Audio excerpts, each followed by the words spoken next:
తెలంగాణలోని బీసీ ప్రజలను రేవంత్ సర్కార్ మోసం చేస్తుందని బీజేపీ ఎంపీ బండి సంజయ్ మండిపడ్డారు.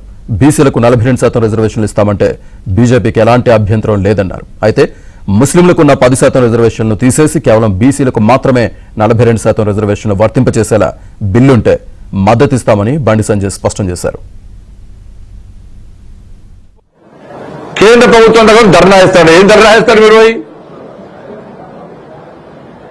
దగా చేసింది, మోసం చేసింది కాంగ్రెస్ పార్టీ.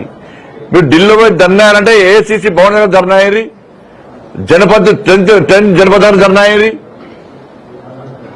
గాంధీ భవన్ దగ్గర ధర్నా అయ్యి.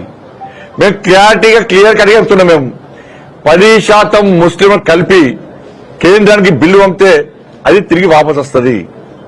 దీనిలో ఏం నిర్మోహమాటంగా చెప్తున్నాం, ఏం మోహమాట లేదు. మాకు జిల్లా నిర్మోహమాటంగా క్లియర్గా చెప్తున్నాం. మేము దానికి ఒప్పుకునే ప్రసక్తి లేదు.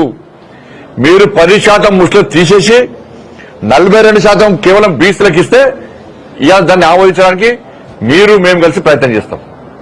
ఆమోదించే విధంగా కేంద్ర ప్రభుత్వం ఒప్పిస్తాం. మేము అది కాకుండా 10% ముస్లిం కలిపితే మాత్రం ఒప్పుకునే ప్రసక్తి లేదు.